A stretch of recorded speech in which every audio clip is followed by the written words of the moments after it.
Fan. I know many of you guys are. I'll be back to see you guys shortly, but you don't want to see me, you want to see him. We could not be more honored to open this space than by hearing from Mr. David Byrne. Please give him a big round of applause.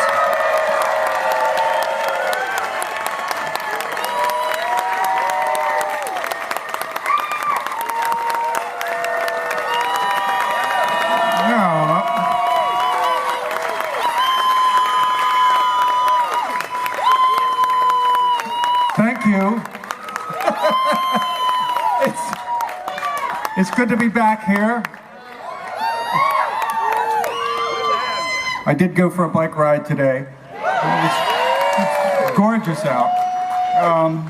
Okay, I have a little talk prepared. So excuse me for reading some of it.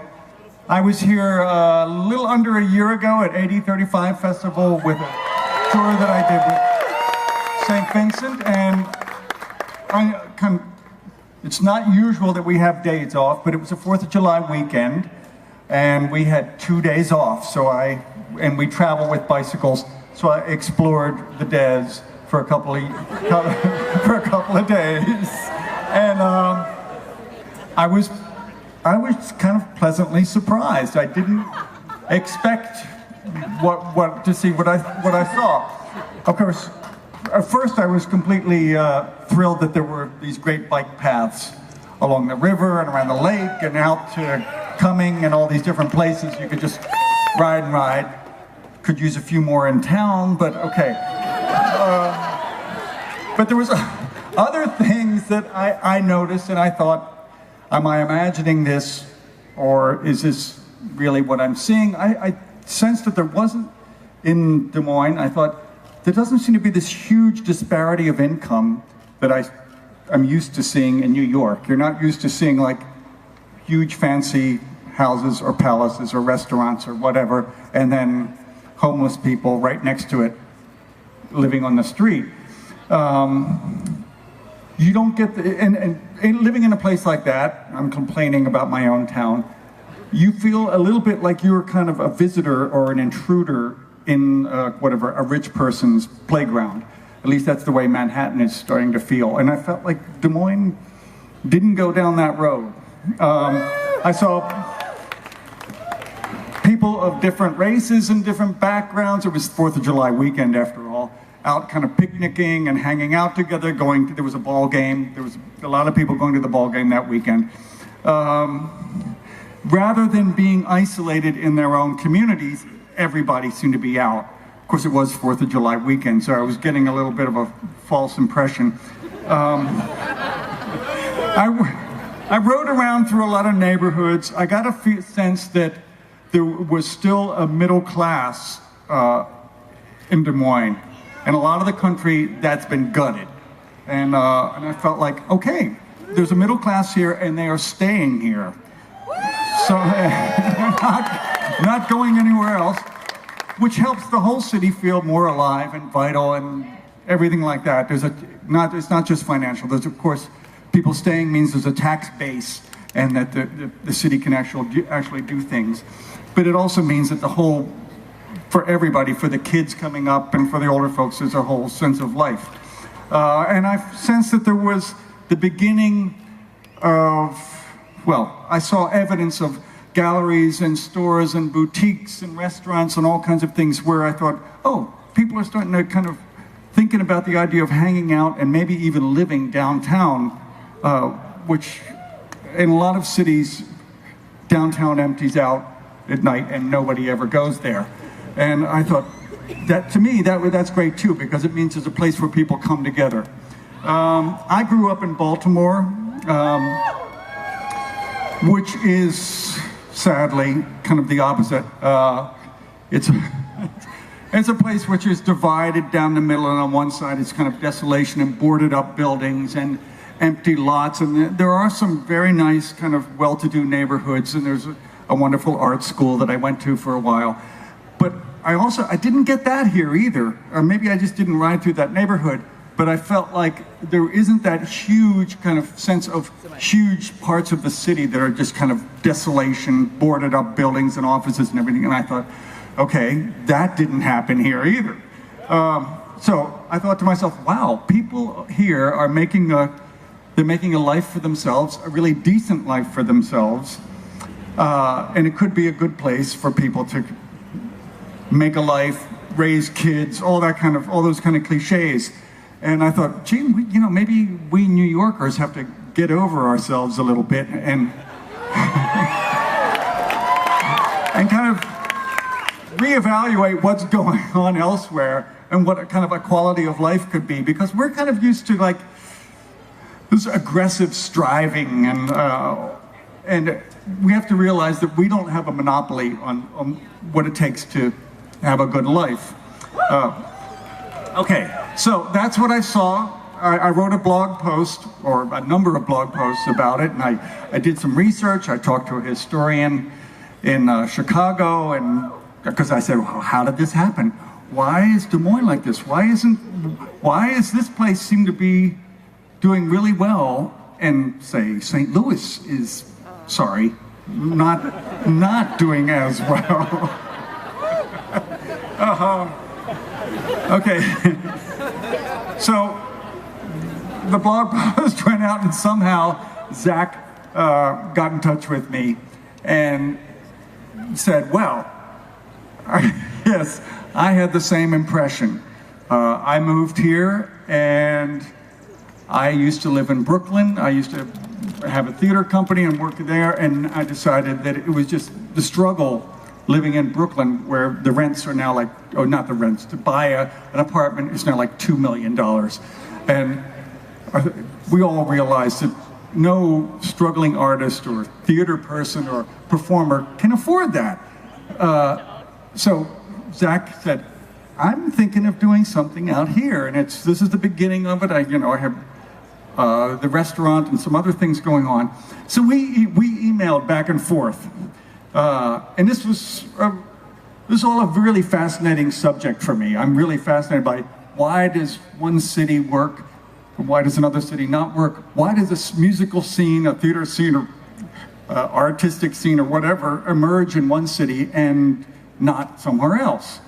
I noticed many years ago that in New York, that the guy who opened CBGB's, Hilly Crystal, he opened this place. It was a dive bar on the Bowery.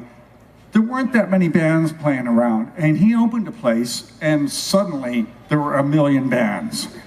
And you wonder, where did they all come from? Were they all just like hiding behind? No, they were. I mean, it is the kind of thing of, if you open it, if you make a place for people to do their creative work, they will come. They will appear out of the woodwork, and they will start making stuff. Which is, what this place is about. So I thought, okay, that's, to me, it's not like people are. What it also means is, when something like that happens here, it means that people don't have to leave. They don't feel like, I want to be a songwriter, I want to do this, I want to do that, I have to leave Des Moines. Maybe not. So, Zach and I were talking last night, and to be realistic, it takes more than one place like this. It takes, to keep a whole kind of artistic community afloat, it takes other places in other towns. There has to be a kind of network in a circuit. I remember years ago that Talking Heads, we could play in Boston, but we couldn't get a gig in New Jersey, which was, 20 minutes away. But eventually we could get a network, or we could drive to different places. We'd play in a pizza parlor or whatever, and we'd play, and you could kind of start to make a living. And so I thought, okay, there's towns around here, there's towns that are maybe a day's drive away, and the various creative people can do that, and that helps keep them afloat, because they're not going to be able to make a total living just playing here. This has to be a stepping stone to other places in other towns. Where am I going here? Oh yeah. I read recently an article about a Brazilian architect whose reputation is being kind of resurrected recently. Her name is Lina Bobardi, and she, in 1982, she renovated or retrofitted an old factory in Sao Paulo and called it the Pompeii Factory Leisure Center. And it's like this, it's a multi-use facility. It has a theater, a cafe. It's in Brazil, so they have a swimming pool. The article had a quote from, here's a quote from the article. It said, "This building offers a concrete example of Bobardi's main pursuits to show that her building and what it was intended to do and what it does do. It shows that culture is a fact of everyday reality. It's not a special event that happens once in a while. It's not the domain of the elite, and it can even be viewed as an antidote to consumer society. That we don't have to feel like we only receive stuff. We can make stuff too." She decided to call it a leisure center rather than a cultural center, which I thought, oh, that's kind of key. A cultural center, people might feel is kind of pretentious or has some special meaning to it, but calling it a leisure center, it implies that you're going to have fun. And I thought, oh, okay, the same thing's going on here. It's called a social club. It implies that, well, there's a lot going on, but a lot of it is social, and you're going to run into other people. Okay, I came here on my way. I had a show in LA and on the West Coast, and I'm heading back to New York. And I stopped here because I think what's happening here is hugely encouraging. And I want to give it a big thumbs up, and I hope this initiative really succeeds. This kind of thing makes all sorts of things possible. Performances and exhibitions and all of that. It gives a venue for all the creative folks around here. And it is what it says. It's also a social club. It's a place where people meet and interact with other people, where people who would never meet and apparently have no interests in common come into contact with one another.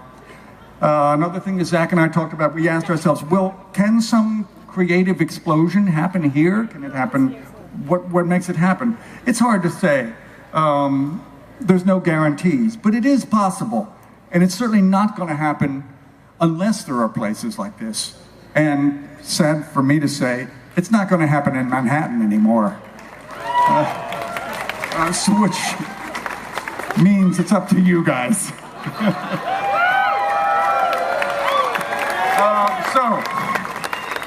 Okay, to wrap it up, I just want to say congratulations, and I'm really looking forward to seeing what happens here in the near future. Thanks a lot. It's good to be back.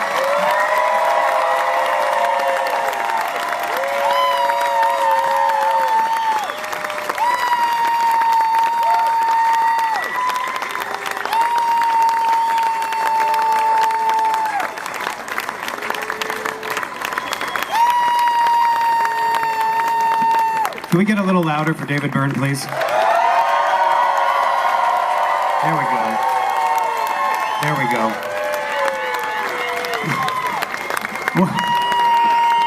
David's throwing out the ribbon, guys. Hey, there's a ribbon coming your way. Those of you in the front, pass it, pass it, pass it, pass it all the way back. Let's get as many people touching this thing as possible.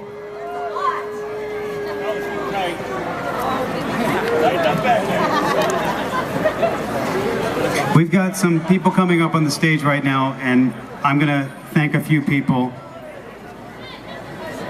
Social Club Board of Directors, many of you are here, past and present. Thank you all.